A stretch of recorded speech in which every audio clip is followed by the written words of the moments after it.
જય શ્રી રામ, જય હનુમાન. મિત્રો, હજી હું સાથી ઠોકીને કહું છું, આવતા ટંપની અંદર હવે 2.5 વર્ષ રહ્યા વિસાવદરની અંદર, જ્યાં સુધી મારા ભાજપના ધારાસભ્ય ન બને ત્યાં સુધી હું મુંડન કરીશ.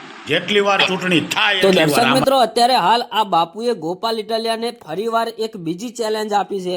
તમને ખબર હશે કે મિત્રો, જ્યારથી ગોપાલ ઇટાલિયા વિસાવદરની અંદર જીત્યા છે ત્યારથી મિત્રો આ બાપુ અને ગોપાલ ઇટાલિયાની વિવાદની વાતો ચાલી રહી હોય છે અને નવા નવા વિડીયો સોશિયલ મીડિયામાં આવતા હોય છે. પહેલા મિત્રો આ બાપુ એવું કહેતા હતા કે જો વિસાવદરની અંદર ગોપાલ ઇટાલિયા જીતશે તો હું ટકલું કરાવી દઈશ અને આ મુંડન કરાવી દઈશ. પણ મિત્રો, આ બાપુને એવું લાગતું હતું કે ગોપાલ ઇટાલિયા વિસાવદરમાં નહીં જીતે, ગોપાલ ઇટાલિયા વિસાવદરમાં હારી જશે.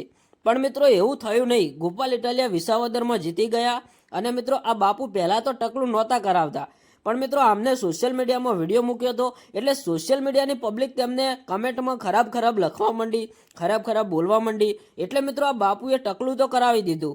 એના પછી મિત્રો અત્યારે હાલ એક બીજી ચેલેન્જ આપી છે ગોપાલ ઇટાલિયાને. અને દર્શક મિત્રો, એ ચેલેન્જમાં આ બાપુ એવું કહી રહ્યા છે કે વિસાવદરની અંદર જ્યાં સુધી ભાજપ નહીં આવે ત્યાં સુધી હું મુંડન કરાવીશ અને ત્યાં સુધી ટકલું જ રાખીશ, એવું આ બાપુ કહી રહ્યા છે.